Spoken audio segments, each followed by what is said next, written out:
On. We love you guys over at corporate too. Thanks for asking me to talk. I'm always kind of just flabbergasted whenever anyone wants to hear me. So I'm happy to be here. So I wanted to start off by asking all of you, give me a thumbs up. Did you feel like a leader when you hit executive silver up, thumbs down, kind of in the middle? Yeah. So like we are in this business and we do what we do. And before we know it, we're going up the ranks and then we're supposedly leaders, right? We've got a downline. Like as soon as you have one person in your downline, you're technically already a leader. I don't know about you, but I just kind of felt like I was winging it the whole time. And then I got to Diamond. I'm like, oh crap. Like I have like all these people and they're looking to me for guidance and help and support and inspiration. And luckily, because of my past lives before Young Living, I was a hypnotherapist. I taught hypnobirthing. I was also a clinical social worker.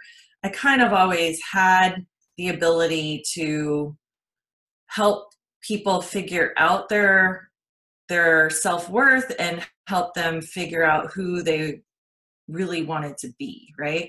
So I kind of already had that skill set under my belt. But what I find for most of Young Living people is that they get to a leadership role and then they're kind of just like, I don't really know what I'm doing. And so I'm hoping that this next 30, 40 minutes or whatever is going to help give you some practical things you can do to help yourself feel like a leader, but also some practical skills that you can share with your team or that you can work with specific people that you know that are wanting to build their business, that are motivated, that are doing what they need to do, but also feel that similar feeling of like, oh, I don't really know if I feel like a leader. So yeah, Denise is commenting like one of my limiting beliefs is I don't feel like a leader. So if you have that conflicting thought process, like I want to get to whatever rank, I want to get to Diamond, but I don't feel like a leader, then those two conflicting thought processes cancel themselves out. So I'm going to go through the 3 laws of the mind. I talk about this every single time I ever do a speaking engagement because I think it's really, really important. And it might be a review for a lot of you who have heard me talk, but hopefully I just wing it and share a little bit of the information differently.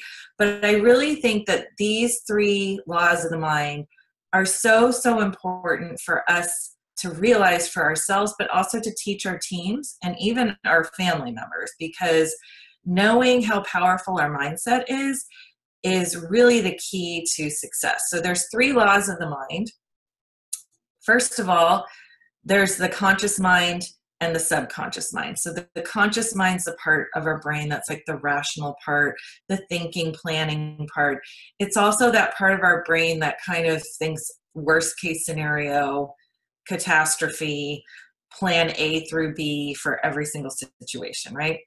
The other part of our brain, that subconscious part of the brain, is the part of our brain that controls all our bodily functions. That makes sure that we breathe more when we're working out and breathe slower when we're sleeping or resting, right?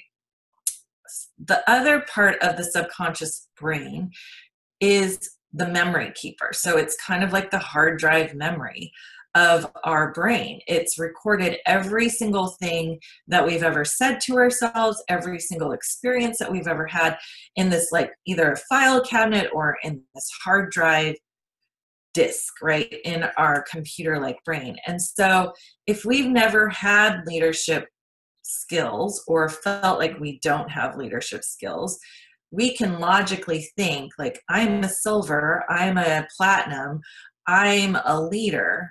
But if we don't feel like we have those skill sets, then that subconscious hard drive memory part's like, yep, you don't. And then that rational part of our brain, the conscious mind, that worst case scenario part of our brain is going to be like, yeah, you really are not a leader, right? You suck, you're a loser. Like all those like negative Nancy, Debbie Downer statements kind of happen in the background of our mind. So it's really important to know that we can consciously have goals, we can consciously have awareness and insight into what we should be doing as leaders or what we want to be doing as leaders.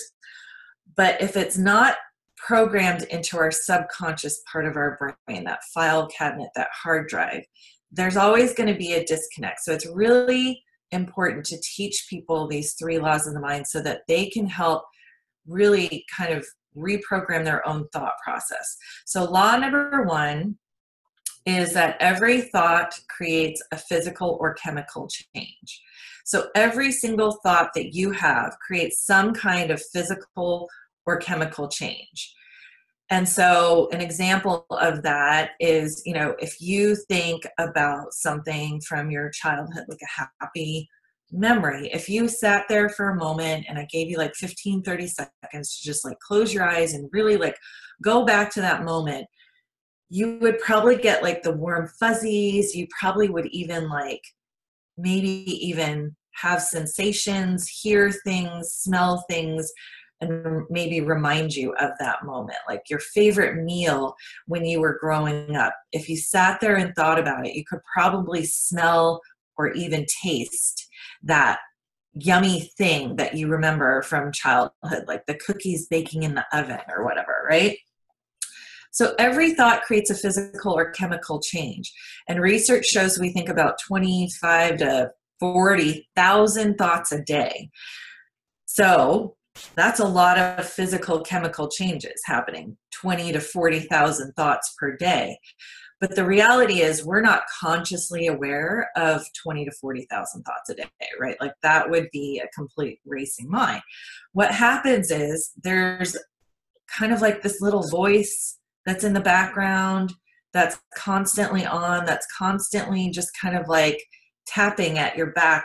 Just it's usually that Debbie Downer voice, that rational part of our brain that's kind of like, you can't do this. You might be a silver, you might be a platinum, but you don't really know what you're doing. And like, oh my gosh, all these people want to know what you're doing and how to help them. But like, I don't know if the answer's right. And so like we have this little like tape recording kind of like on in the background, like this low level background noise of all these little things, these critical little things that we say to ourselves. That's like in the background. That's the majority of that 20 to 30,000, 40,000 thoughts. So knowing that every thought creates a physical chemical change, if we're constantly in a stress state or a low stress state of like not feeling worthy, not feeling like we're in the right space, that we can claim the space that we're in, it creates this low level fight or flight, which then does not allow all the blood and oxygen to your brain that you need so that you can make healthy, good judgments and focus on what you want and focus on what you desire and hope for your future. It allows more of that negative thought process to kind of creep in. So that brings us to the law number 2. Law number 2 is you can only think one thing at a time. You can't think 2 things that are conflicting at the same time. So a lot of people will come to me and say, like, I really want to hit silver, but I'm stuck, or I don't have anyone really doing the business in my second leg, or whatever, right? So the I want or I desire statement gets canceled out by the I'm stuck or I don't have anybody to do the business or nobody's doing the business statement. And when those 2 conflicting statements are said one right after the other, they actually cancel themselves out. So then your brain is like, which one do you want? Do you want success or do you want failure? And so we can choose to either stay in a victim role or choose to be in a success role. We can choose to be in a loving state, or we can choose to stay in a fearful state. And usually if you kind of like whittle things down about blockages, any kind of blockage that we have about business, about life, about whatever, it usually comes down to fear or self-worth issues, right? And so we need to flip that around and start focusing on the other side, the self-worth that maybe we're lacking, the self-worth that maybe we didn't get growing up, and give it to ourselves now, and the love that we maybe didn't get that lead us to feeling more of that fearful state. Okay, so I've taught my team a little trick. So I want you from this point forward to be really mindful of your thought process. And when you catch yourself saying I desire this, but, and then there's the whole negative plethora of statements of like, I can't do it, I don't know enough people, blah, blah, blah, blah, blah, that you state in your brain, cancel, cancel, or delete, delete. Because that's going to cancel and stop that thought process from being re-recorded in your subconscious hard drive memory. And that is going to end, hopefully, the power that tape recording or that file or that program has. And then I want you to change and put into your brain the thought of what you desire. I am going to be silver, or I'm going to be platinum by the end of August.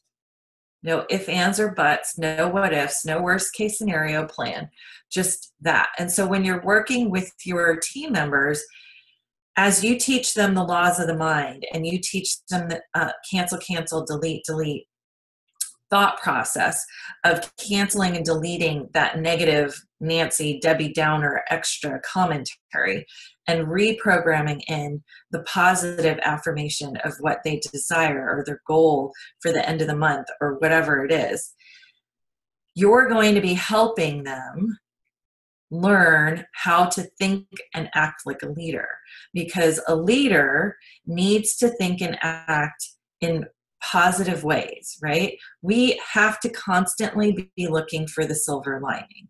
There's constantly issues that are coming onto our desks, to our phones, to our computers, whatever, that we have to deal with, that we have information that we have to disseminate to our team members that sometimes really, really sucks.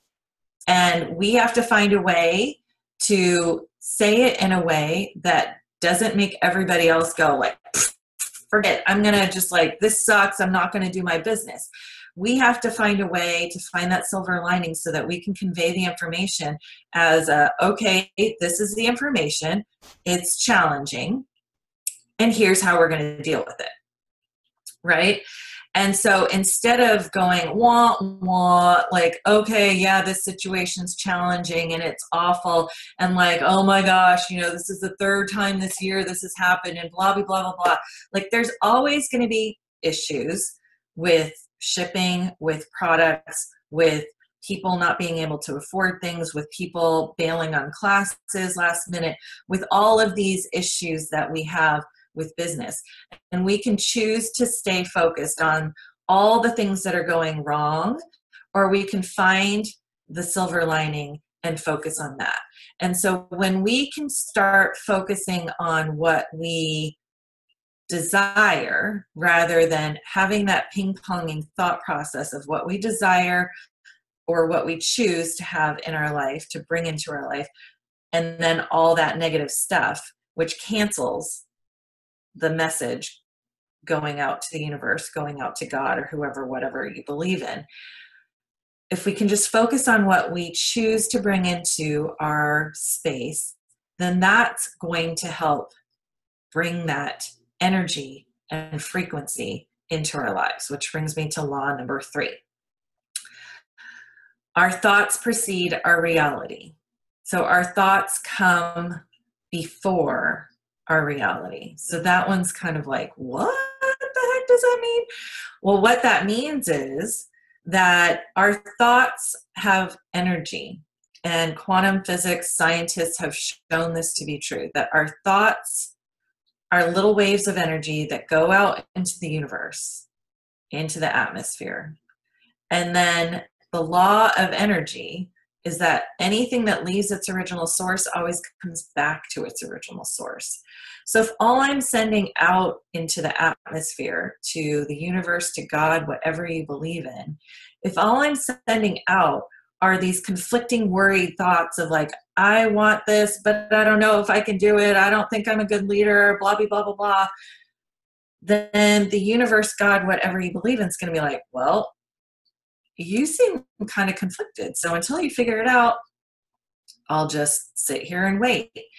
And so it's important that we're clear with our intentions of what we choose for our future, of what we desire to bring into our lives, because that energy is so, so powerful. So how many of you have had someone in your life that's super lucky? Like that person's just like always in the right place at the right time. They're just like getting, they get like the best parking spots. They get the best like seats at the concert or whatever. And they just like are the lucky people, right? And then we all know someone that's like the super unlucky person, the person that like leaves the house and like every bad thing that could possibly happen always happens to this person. Car problems, relationship problems, family issues, job issues. It goes on and on and on, right? And so if you ask each of those people individually, like, what's your secret to the lucky person? Like, how are you so lucky? And like, what's your deal to the unlucky person? Like, why are you so unlucky? They would probably say something to the effect of, I don't know, I just am. I've always been like that. My life's always been like that. And so they believe it wholeheartedly, 100% committed to either being the lucky one or the unlucky one. There's no doubt in their mind that they're the lucky one or the unlucky one. Most of us fit somewhere in between, and we kind of like falter back and forth between like, I'm feeling kind of lucky today, but I don't know if I really am that lucky, so I probably won't win this contest. But that back and forth wishy-washiness does us no good, and it does our team members no good.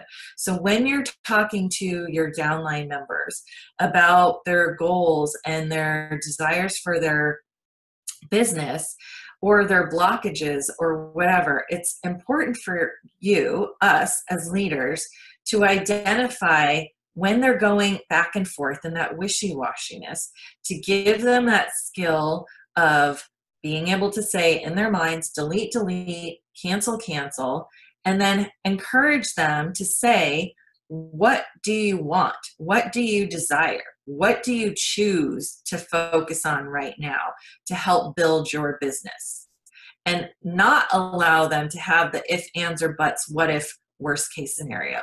The reality is we could plan all day long for all of the worst case scenarios. But probably not all of them are going to happen. Maybe one or two are going to happen. But when and if any of those worst case scenarios come up, we will deal with it, right? We've dealt with lots of worst case scenarios in our lives, and we've dealt with it.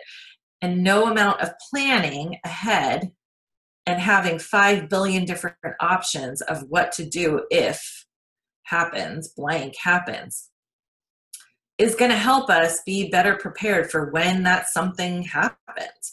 So let's just plan for the best case scenario and know that if best case scenario doesn't happen, I've got this. I got skills. I've lived my life this long and I've figured it out. So instead of focusing on all of the bad, let's focus on all of the good that we want to bring into our lives, into our downline, into our business. And as a leader, it's important for us to speak that, not just for ourselves, to model that for our downline and speak it into our groups, speak it into our teams so that they're really seeing you doing the same and that you're catching people when they're not thinking that way. And so once a month, at the beginning of the month, I post a post in my business group called Set Your Intentions. It used to be SMART goals. And I used to have people identify their SMART goals, their specific, measurable, blah, blah, blah, all of that. And then I read, I think it was Soup or The Energy Bus or something like that. And no, it might have been The Secret of the Millionaire Mindset, which is an amazing book. Anyways, I read a book that highlighted like making those time-specific measurable goals is great. However, just saying, I want these things by the end of the month is not the best way of bringing that energy into our lives. The best way to bring that energy into our lives is to set the intention of the things you desire and be grateful ahead of time for those things coming into our lives. So my set your intentions post, I encourage people to say, at the end of August, I have achieved help 10 because I am so grateful to get a free bottle of rose. At the end of August, I am so amazingly blessed because I had 3 new people buy kits from me. At the end of August, I am so thankful that I have 5 new people on Essential Rewards. And so you go on and on and on with those kinds of statements. And then I just added this, but in the post, I encourage people, okay, write it all out and then sit there and use your oil, your abundance oil, or your build your dream oil, or your whatever oil, and sit there and smell it and just sit in the gratitude of knowing that you've put that energy out there to God, to the universe, whatever you believe in, of the things that are you're going to accomplish this month. And feel how it feels to know that at the end of August, yes, I've created that and I've achieved that, and how good it feels. So most people are like, well, yeah, Carol, that's all great and good, but like, what if I don't achieve that? That'll be like fail. Okay, yeah. Reality is maybe I don't get help 10. Maybe I don't even get help 5. Maybe I just, have like 1 kit sale. You can choose to feel like a loser and be like, I failed again, I suck. Or you can choose to just be thankful that, okay, so this month, the goals that I set, I didn't achieve. However, I still got that 1 kit sale. And I'm going to just keep working. And next month, I'm going to keep working at those goals, right? And so it's important as a leader to really help our team focus on the positive things, their goals, and how it's going to feel when they achieve those goals. It's super easy to fall into that fear-based thought process of like, I don't want to put myself out there because I'm afraid of failure. So one thing that I encourage you to do when you see your team members constantly giving excuses of, I don't have any friends, or nobody comes to my workshops, or nobody I know has money for the kit, or everybody I know uses oils. Those are all excuses that, how many of you hear that a lot, right? I want to encourage you, when you hear your team members say those things, to have them think outside of the box, to encourage them, okay, so that might be a reality. Everyone you know might already use oils. I want you to think about every single person you know. Does every single person you know use oils? Likelihood, not. Maybe they have 99 out of 100 using oils, but there might be that one that's not, right? And does that mean that every single person that they meet from this point on uses oils? Probably not, right? They don't know if the next person that they meet when they're out at the grocery store or out at the park with their kid or out at the next whatever that they're out at, parents outing, whatever, they don't know if that waitress that they're out when they're out on a date with their spouse might be the next rock star that it's going to be on their team. But if they're sitting there constantly thinking about like, everybody I know uses oils, I don't have anyone to sell to, then that's what they're going to create. That's the energy that they're going to create. It's going out into the universe and it's coming back to them, that law of energy, the law of attraction. So encourage people to start thinking outside of the box, and call them on their stuff, right? That's one of the things that as a leader is probably one of the most challenging things that people find, is that as a leader, sometimes you have to call people out on their excuses, call people out on their limiting beliefs, not in a mean way, but in a way that is gentle and loving, but also kind of tough love-ish. Because sometimes you have to do a truth bomb here and there for people to really kind of break open that blinder that they have on, that filter that they have on of life, of I can't do it, I'm not worthy, I'm not a good leader. And the truth bomb sometimes hurts. So it's important to do it in a gentle way, but it's important as a leader that you're constantly looking for the ways that your specific team members are thinking in a negative way, so that you can help them flip it, so that they can cancel, delete that negative thought process and switch it to a more positive focus. Open-ended questions is something that's super duper important. We can ask lots of yes and no answer kind of questions, but as a leader, open-ended questions is really challenging, but so enlightening if you can just keep asking open-ended questions. So I learned that in my therapy training when I was going through my master's degree. And I kind of turned off I took off my therapy hat when I started doing Young Living, because I was like, I'm not doing therapy. Like, I have my boundaries with my team members. I'm not their therapist. And then I took Eric Walton's Downline Leadership training.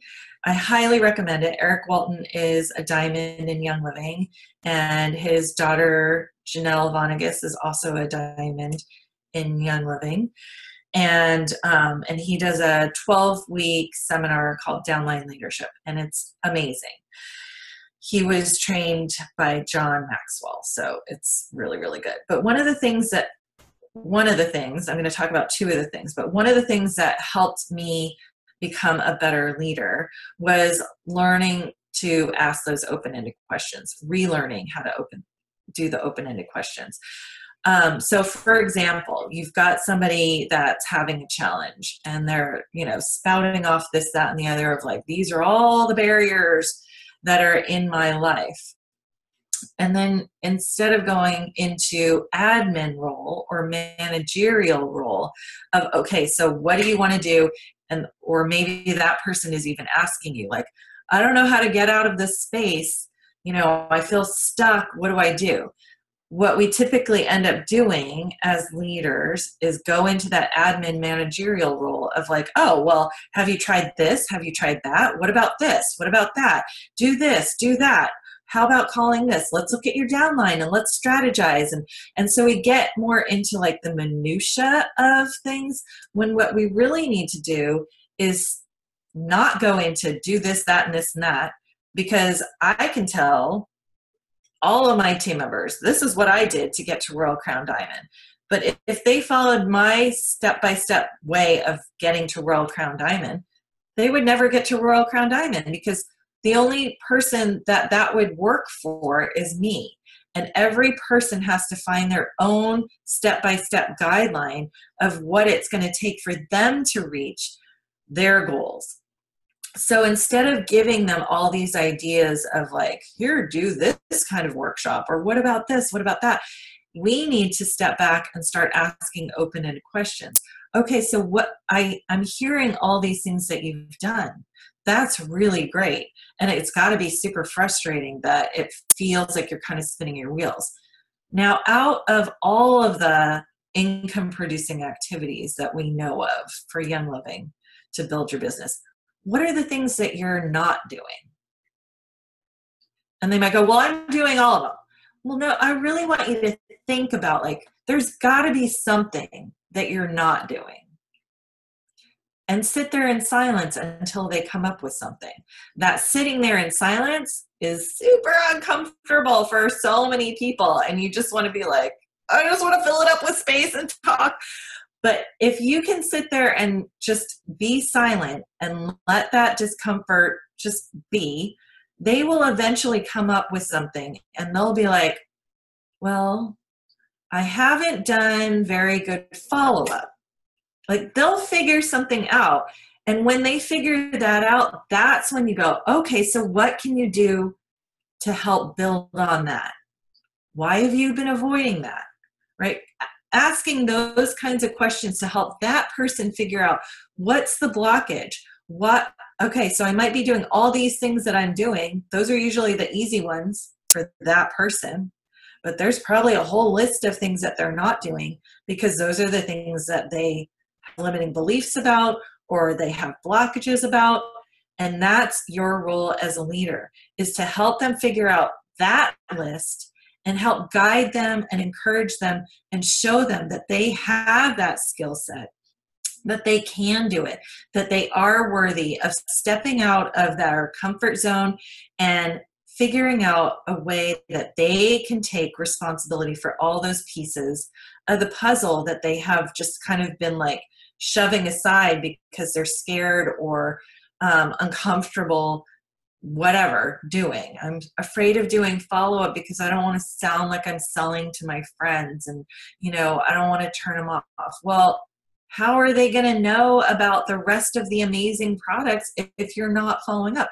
They might have their kits still sitting in the box. So hello, like, I would want to make sure that their $160 is well worth their money, right? And it's not just sitting there.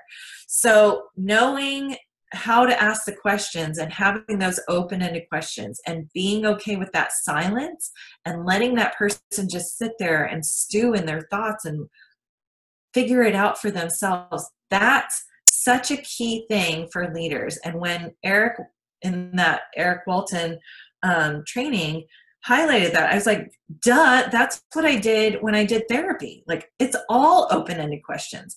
I'm there to help the person figure out and get the insight from their own brain and their own experience. It's not my job to tell them, this is what you're doing wrong and this is what you can do to make your marriage better. No, like, they have to figure it out themselves. So that was one really big aha moment that I got from Eric's training. The other big aha moment that I had was, there's a whole chapter and exercise on ownership versus accountability. And so most people go into this business with an employee mindset. Eric Worre talks about employee mindset versus entrepreneur mindset a lot.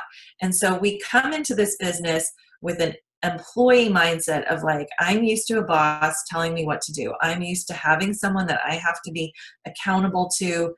And so then you come into this business and you're just like, no one's telling me what to do. Oh, well, okay, well, maybe I'll have these goals, but like, if I don't, make my 5 contacts today, like, no one's gonna like get on my case. Like, I'm not gonna lose my paycheck or whatever. So it gets super easy to just stay in that mindset and just stay in an accountability role doing this business of like, well, I told my upline I was going to do these 5 things and I did them. And so, okay. So as leaders, it's really, really important for us to help people realize that they need to own their business. They can come to me for guidance and insight and motivation, but it's not my job to be their boss. It's not my job to micromanage them. It's not my job to tell them, do this, do that, don't do this.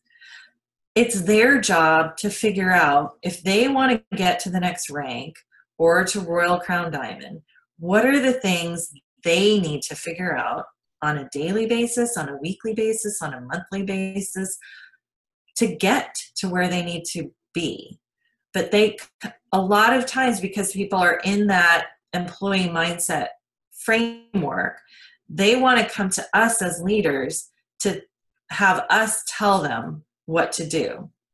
And like I just said, I could tell people, tell them black and blue in the face of here are the things to do, right? And this has happened a lot. People will come and they'll say like, I don't know what to do, I feel stuck. And then we'll kind of talk about things and they'll be like, what do you think I should do? And then I'll be like, oh, I'll feel really good because I get to tell them like, do these 5 things, right? That's my ego talking. Like, I want to be the leader. I want to be the one that like knows it all. No, that's not my role. My role is not to stroke my ego. My role is not to be the one that knows it all. My role is to help them figure out what they need to do for their business.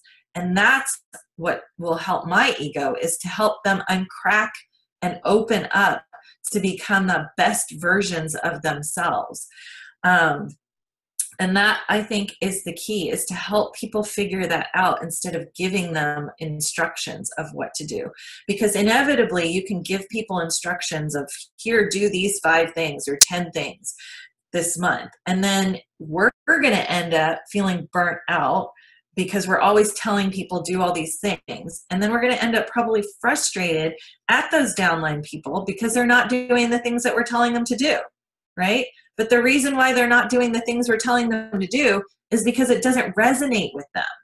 It's not their thing that they need to do, how they need to do it. So it's important that we do that open-ended questioning. We can say like, okay, so here's what worked for me. Maybe that might work for you. What version of that do you think would work for you? Maybe it doesn't even work for you at all, right? But giving them some advice mixed with an open-ended question is going to allow them to ponder and think, well, no, the way you did it doesn't really work for me. But if I take that idea and kind of mesh it with something else, what about this? And then you're like, brilliant, great idea, go for it. And when they have ownership of their own ideas, they will take it and run with it way more than just being accountable to whatever Carol said she told me to do. I guess I have to do it, And so when they have that ownership piece of it, they will have the passion that will spark and feed the momentum that they need for their business, versus just feeling like accountable of like, okay, she gave me this list, I gotta finish this list, and when they call or contact or whatever, follow up, it's not going to feel genuine because it's not their thing that resonates with them. Okay, so open-ended questions, ownership versus accountability. My yoga instructor has these quotes, and today her quotes were just like, I was like, these are so perfect for the talk that I'm doing. So Wayne Dyer quotes, change the way you see things and the things you see will change. Change the way you see things and the things you see will change. So if we can teach our downline members how to think differently, how powerful their mindset is, those 3 laws of the mind, and help catch them when they're thinking in that negative way, in that Debbie Downer way, and help shift it so that they can think in a different, more positive way, that's going to open doors wide open for abundance and all the good stuff to come in. But if we're stuck in the same mindset of what we've been doing and frustrated, it's kind of like we have this filter of seeing life a certain way. But if we can help our team members remove that filter, then they can see a whole different way of life and a different way of seeing themselves. If we can help them peel away the layers of that filter, or peel away the layers of fear, of victim thinking, of scarcity and lack mindset, so that they can see that just peel away this one layer. Let's work a little bit on your mindset in terms of scarcity mindset. if we can just shift it a tiny bit, big, huge things happen. So one example, that lucky, unlucky thing, I did a workshop for my team, and I did that whole example of like, we all know someone that's lucky and we all know someone that's unlucky. And this one team member raised her hand. She's like, I'm the unlucky one. And I was like, cancel, delete, no. And so then we had some giveaways, right? And raffles. And the girl who was the one that raised her hand and said, I'm the unlucky one, won something. And she said, I literally sat there and looked at my ticket and I said, this is the winning ticket. And then the numbers read off and she's like, I'm the winning ticket. And then boom, last number, she's the winning ticket. So just shifting your mindset and believing what we're worthy of, what we were put on earth to do, what God, the universe, whatever you believe in, wants for us. It all is the highest and best good. We are here to do best good on earth. We were all put on earth for a reason. Let's help our team members figure out what that is, what they were put on earth to do. And if you're having blockages, it's important for you to figure out, what were you put on earth to do? If people are stuck in that victim role, of a martyr role, of that negative self-talk of, I'm not worthy of abundance, I'm not worthy of being a leader, I'm not worthy of being a diamond, I'm not worthy of leading my team, then abundance is not going to come to you. You have to have a mindset that is open to being worthy of abundance. And abundance is so much good. Like, I don't know if you guys follow Monique McLean. She's a Royal Crown Diamond. She just did a post, a video on her page. I think it was maybe 2 days ago. It's titled Truth Bomb. And she goes off on the whole scarcity mindset. It talks about spousal accounts, but I highly encourage you guys to watch it, because she just like had a fire under her butt when she wanted to talk about this. But she talks about how a lot of people feel uncomfortable about making money, about being abundant financially, because they feel like, oh, people are going to look at me weird or badly, or, that's going to be like so greedy of me. But the reality is, the more money that we have, Mary Young always says this, and I love this, the more money that we have, the more good we can do in the world, right? To be able to just bless people left and right, to be able to give ginormous chunks of money to Young Living Foundation, because the more that we give, the better we feel, right? Before Young Living, I wanted to donate big chunks of money. I didn't have big chunks of money. So it was like $20 here. And it was still kind of like, oh, that's got to go on the credit card because we can barely pay for our credit card minimums, But now we've been blessed. Royal Crown Diamond is amazing. Yes, all of our debt is paid off. We get to travel and show our family, our kids, amazing places. And when we go to these amazing places, we always make a point of explaining to them, like, this is such a blessing. And look at, when we travel, we try and find places where they can see these people are not as blessed. And this is why we're doing what we're doing, is so we can help all of these other people. And they get to see us donate big chunks of money to Young Living Foundation.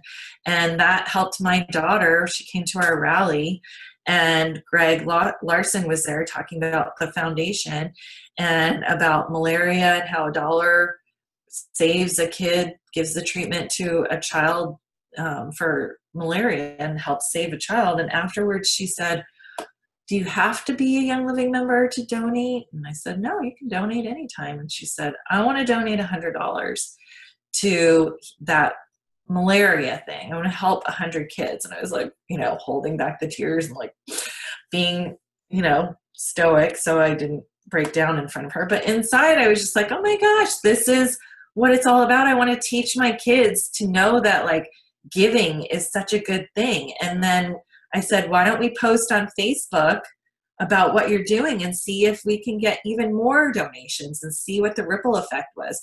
And we were able to raise another $1,200 or something like that. So she felt so amazing because she was able to see how her 100 turned into $1,200, and 1,200 other kids being saved from malaria. So the more money that we have, yeah, it can feel weird and awkward and uncomfortable because it's not something that most of us are used to. But read that book, Secrets of a Millionaire Mindset, and Jen Sincero's book, You're a Badass with Money. Both of them are just fantastic books about breaking down our thought process about money and abundance and self-worth.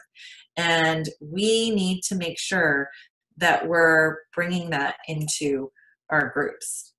The last thing I want to talk about is the last quote from Wayne Dyer.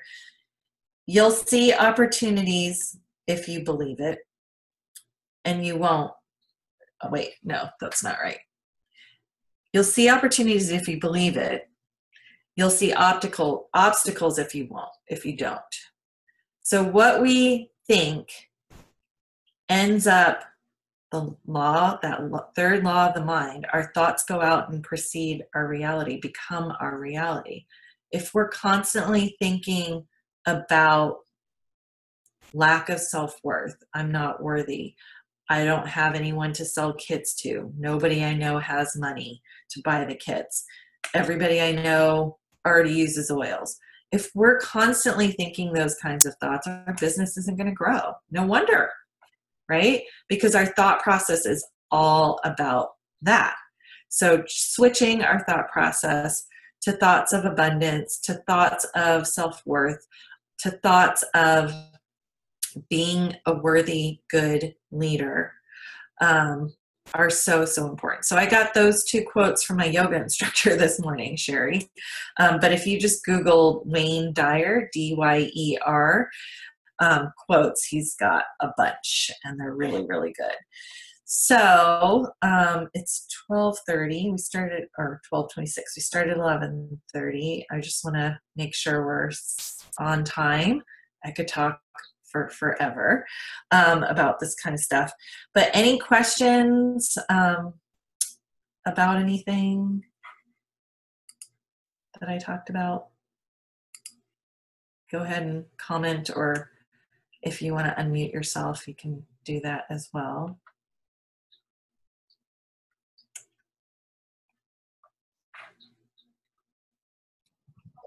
I'm sure some questions will come in. Carol, oh my gosh, thank you so much. We really appreciate you as a team being on this call and everything that you shared. I've taken literally almost two full pages of notes, and it's so powerful. So much good information that I will definitely be sharing with all our silvers, our golds, our platinums, making sure that they have this information. I love what you said, that every thought creates a physical and chemical change, and we have 25,000 to 40,000 thoughts per day, and that made me think of, like, what am I thinking about the most? What am I saying to myself? And I love, the being mindful of that thought process and the delete, making sure that we cancel, delete. And I was thinking about my kids. What are they thinking about? How are they staying positive when it comes to school and sports? And what are the things that I can do to help them to make sure that they start to develop their mind process, their mind thought process of what they're thinking, how they're thinking. And just honestly, great information, things that we can all do to make sure that our thought process, those waves of energy you said that we're creating those positive waves of energies through our thoughts. And I will definitely be doing that, sharing this with my team members, the people that I work with, and then also my family. And I love what you said, your story that you shared about, making sure that we have that positive mindset, that we think the right way, then good things will attract good things, and those good things will happen to us. I actually had a coworker. She was winning everything. Like, we had, in a previous company that we worked together, and she'd win everything. I'm like, what is it that you're doing? I'm straight out of college, so I don't know all this stuff that, and then she's just like, I just see it. Like, I literally see myself going up there and getting and accepting this prize, and that, and I'm like, I'm totally doing it the next time. So we were in a manager meeting, and I sat down. I'm like, all right, I see myself going up, getting, it's an iPad, giving all the guys 5 as I go by them, and I see it. And sure enough, I was the next person called. Like, I was like, literally go by, give it a 5, take the iPad. I pointed at her afterwards, like, oh my gosh, it really works. And she just nodded her head, you know, like it totally does. Those positive vibes, that positive energy that we send out does come back to us. And so thank you so much. You're welcome. Yeah. Okay. Question. What book would you recommend a team read for mindset conscious language? I love the old school, The Secret. It's even online. There's a movie if people are more visual. It's on YouTube for free if you just Google The Secret. It talks more about like money, but if you just replace like abundance in all areas of your life, it's so, so powerful in terms of teaching people how important their mindset is. I see that Jennifer Nijizaki has her hand raised, so I don't know if you want to unmute yourself and ask a question or what. I do. Okay. It sounds like I'm not the only one with this. I hope this will be a question people appreciate. What have you done historically? I would hope that you don't encounter this anymore as a Royal Crown Diamond, but what have you done historically when you get kicked from people who are like, why should my team care about you? I'm getting it from someone who's a dear friend who you know as well, and you might guess who it is. She's fabulous. She's stuck at Senior Star. She's building her team, and it's rotating, falling apart on a regular basis, but she's very intent on like, this is my team, these are my people. I have my own business group with the 4 of us, and I don't want to add them to your group. Why did you message my girl asking about her member's glitched order? You know, even though I know she's not. And I'm like, I'm the upline silver. Like, I'm good for something. I'm at least good for leadership line. Like, please let me help. Let me do something. And she's like, in the future, please do not message them without talking to me first. And I'm like, I never hear back from you when I try. And so I was, you know, I have a personal relationship with this girl. This happened yesterday.